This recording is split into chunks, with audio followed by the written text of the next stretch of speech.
What's up, believers? And welcome to Movie Madness with yours truly, JBG. And this video is brought to you by Heineken. No, wait! Pabst Blue Ribbon! And with that, today, I will be reviewing the movie Blue Velvet from 1986, directed by and written by David Lynch. Now, this guy is a Renaissance man. He does it all. He elevated the art form of cinema. He has his own signature style. He's done crazy stuff like Eraserhead, Elephant Man, Mulholland Drive, all that stuff. Very iconic films. I'm a huge fan of Eraserhead and Elephant Man. Like, those films stuck with me. That's some crazy stuff. But this film was a, bit of a mixed bag for me. But let's get into it. This film stars Kyle MacLachlan as Jeffrey Beaumont, and it's about him coming back home to his little perfect American suburban neighborhood after his father has a stroke. And he finds a severed human ear in a field on his walk around his home area, and then shit starts to go down. Let's see here. This movie has some interesting performances. Let me start with saying that Dennis Hopper, as the villain, the antagonist Frank Booth, just absolutely slays it in this movie. It's just like one of the more memorable, iconic villains in cinema that I have ever seen. He's like up there with the character Albert from The Cook, the thief, his wife, and her lover, because that guy is one of the grossest, like one of the Donald Trumps of cinema, and Frank Booth is right up there with him now.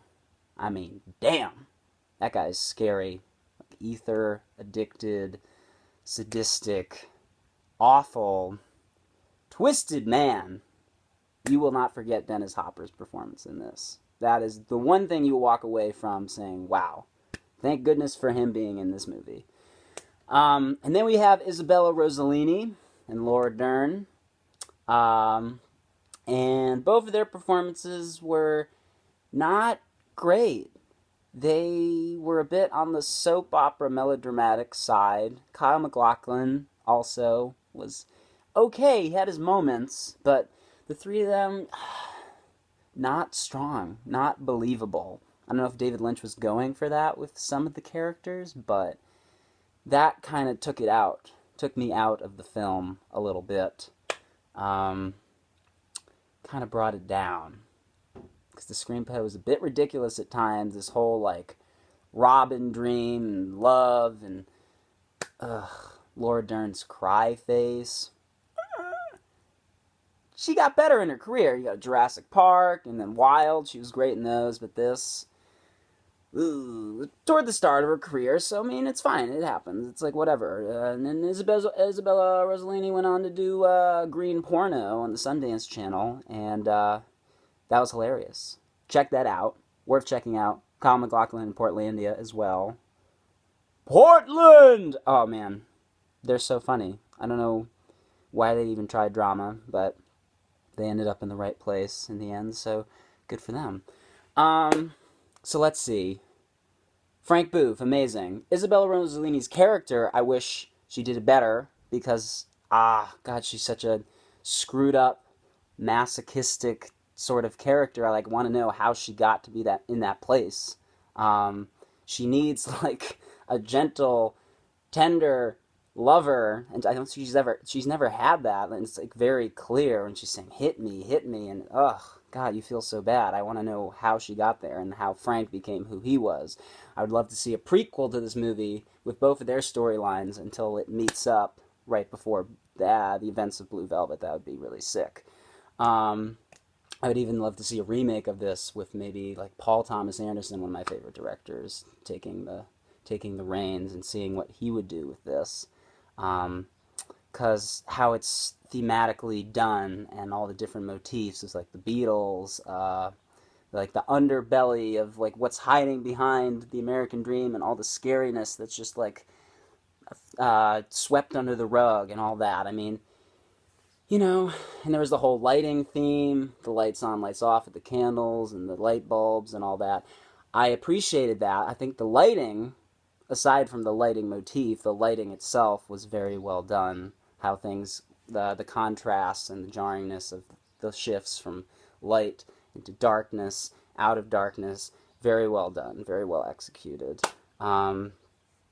But some of it was really well done in terms of the elements with the lighting, the music. They used Roy Orbison's In Dreams in a very frightening, terrifying way. This movie did for Roy Orbison's In Dreams what Clockwork Orange did for Singin' in the Rain. And man, Roy Orbison's one of my favorite singers, and now this song's going to scare me now. Thank you, Frank Booth. Thanks a lot for that. I just wish that the script was a little bit better, the performance was a little bit better, thematically it was a little bit more tight, but I get what he was going for, which I really appreciated that. Let's see. Gosh. It was so close to being, like, very, very interesting. We had this moment where Dean Stockwell as Ben, who's kind of looking like an MC from Cabaret kind of guy, starts lip-syncing to that Roy Orbison song. And it's like so interesting. It could go somewhere, and then they kind of just get out of there. There were just moments where I was like, oh, yes, and then they drop the ball on it. But it's fine. It's fine. Frank Booth makes up for most of that anyways. But it made me long for Eraserhead and Elephant Man, his black and white movies at the start of his career. Those were a lot more tight for me overall. But, you know, it's still worth checking out for Dennis Hopper's performance in particular, the visuals, the lighting. It's an interesting watch.